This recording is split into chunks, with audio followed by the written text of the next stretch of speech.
வணக்கம் நேயர்களே, இன்றைய சிறப்பு பதிவிலே சந்திப்பதில் மிக்க மகிழ்ச்சி அடைகிறேன். இன்றைய தினம் 3 முக்கியமான விஷயங்களை பற்றி பேசப் போகின்றோம். முதலாவதாக, இந்த அக்டோபர் மந்த்தினுடைய ஆட்டோமொபைல் சேல்ஸ் டேட்டா நேற்று இரவு வெளிவந்துள்ளது. அதில் பார்த்தோம்னாக்க Tata motors down by 15% year on year. Then Ashok Leyland down by 15% year on year. Then Escorts down by 11.2%, then Bajaj Auto up by 20%, TVS Motor up by 20%, VST Tillers down by 1.8%, SML issues up by 21%. So, இந்த information வைத்து தான் automobile இண்டஸ்ட்ரியில் அந்த மார்க்கெட்டில் இறக்கம் வந்தது என்று சொல்லலாம். மேலும் நாம் இந்த செபியினுடைய போர்ட் மீட்டிங்கினுடைய ரிப்போர்ட் F&O பற்றி நேற்றைய தினம் சற்று லேட்டாக வெளிவந்தது. அதை பற்றியும் இன்றைய தினம் நாம் சொல்ல வேண்டும். மெயினாக இது ஒரு structured way of implementing the new rules and regulations அப்படின்னே சொல்லலாம். அதாவது நாளைய தினத்திலிருந்து இல்லாமல் நவம்பர் 2024 இருந்தும் தென் பிப்ரவரி 2025 ஒட்டுமொத்தமாக ஏப்ரல் மாதம் 2025 கொண்டு வரப்போகிறோம் என்று தெரிவித்துள்ளார்கள். இதுல என்னெல்லாம் அப்படின்னு பாத்தீங்கன்னாக்க, increasing the contract size and monitoring measures, இது ரெண்டுமே முக்கியமா F&Oல கொண்டு வராங்க. அப்படின்னா என்ன சார் அப்படின்னு பாத்தீங்கன்னா, நவம்பர் 2020 2024 இருந்து நியூ கான்ட்ராக்ட் சைஸ் கொண்டு வராங்க. அதாவது 15 லட்சம் ரூபாய் மினிமம் டிக்கெட் சைஸ்.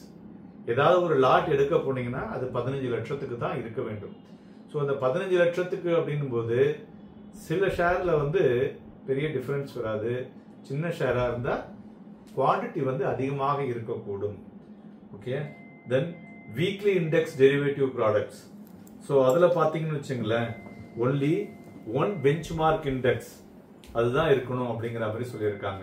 அப்படின்னா என்ன சார் அப்படின்னா, நம்ம வீக்லி மெச்சூரிட்டியில பார்த்தோம்னா நிப்டியில என்எஸ்சியில நிப்டி இருக்கு, பேங்க் நிப்டி இருக்கு, ஃபின் நிப்டி இருக்கு.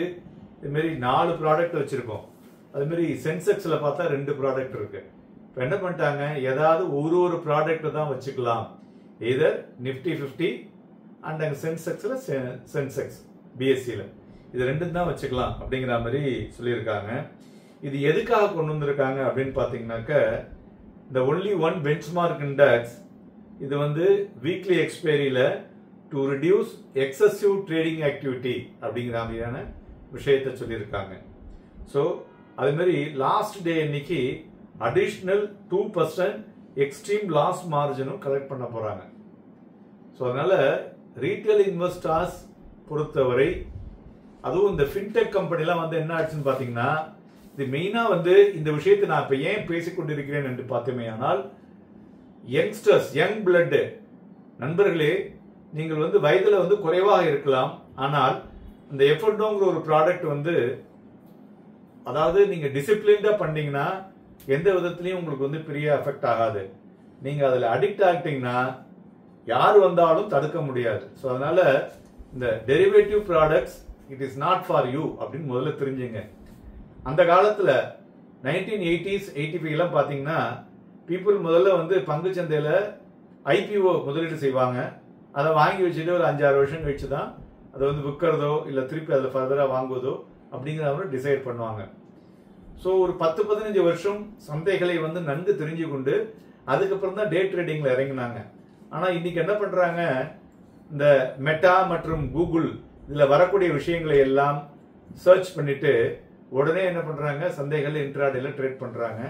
ட்ரேட் பண்ணி பணத்தை விட்ட உடனே மார்க்கெட் கேம்பிளிங் அப்படின்னு சொல்லிட்டு போயிட்டு இருக்காங்க. ஸோ அதனால இதெல்லாம் தவிர்ப்பதற்கு தான் இந்த செபியினுடைய ரெகுலேஷன்ஸ்ல நிறைய புது யுக்திகளை கொண்டு வந்திருக்கார்கள் என்று சொல்லலாம்.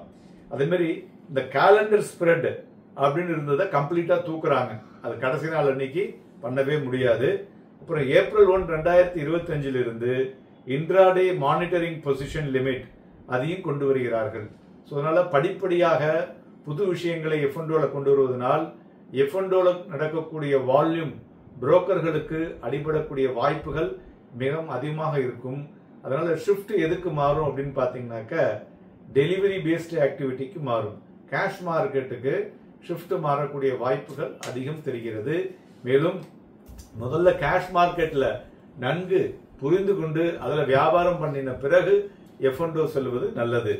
அதே மாதிரி இப்ப மூன்றாவதாக நாம் பேசக்கூடியது ஜியோ பொலிட்டிக்கல் டென்ஷன். கடந்த 2 நாட்களாக பார்த்தோம்னா ஈரான் மிசைல் இஸ்ரேல்ல அட்டாக் பண்ணிருக்கு. ஸோ அதனால யுஎஸ் மார்க்கெட் விழுந்தது. இன்றைய தினம் ஆசிய பங்கு சந்தைகளும் விழுந்திருக்கு. ஏன்னா ஹாங்காங்கை தவிர, ஏன் ஹாங்காங் விழலன்னாக்க சைனாவுடைய ஸ்டிமுலஸ் மெஷர்னால ஹாங்காங் ஒரு பெட்டராக பண்ணி கொண்டிருக்கிறது. பட் இது யுஎஸ் மார்க்கெட்டும் பார்த்தோம்னா கிட்டத்தட்ட 0.4% மேல விழுந்திருக்குன்னு சொல்லலாம். மேலும் ஆயில் மார்க்கெட் பார்த்தோம்னா $74 per பேரலாக உள்ளது க்ரூட் ஆயில். ஸோ மேலும் ஜிஎஸ்டி கலெக்ஷன் போன மாதம் பார்த்தோம்னா 1.73 ட்ரில்லியனாக இருக்கிறது. மந்த் ஆன் மந்த் சற்று குறைவாக இருக்கிறது. 6 மாத ஆவரேஜை பார்க்கும் பொழுது பெட்டராக இருக்கிறது என்று சொல்லலாம். ஸோ இவை எல்லாவற்றையும் வைத்து பார்க்கும் பொழுது நாளை தினம் நமது சந்தைகள் பார்த்தோம்னாக்க ஒரு கேப் டவுனோட ஓபன் ஆகக்கூடிய வாய்ப்புகளும் அதிகமாக தெரிகிறது. நிப்டியை பொறுத்தவரை 25,646.15 மற்றும் 25,553.15 என்ற புள்ளிகளை ஸ்ட்ராங் சப்போர்ட்டாக இருக்கக்கூடும்.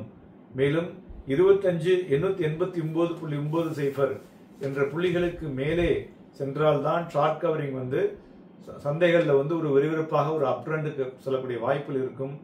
அதுவரை பார்த்தோம்னாக்க வாலடைல் மூவ் பிளஸ் கன்சாலிடேஷனாக இருக்கக்கூடும் என்று எதிர்பார்க்கலாம்.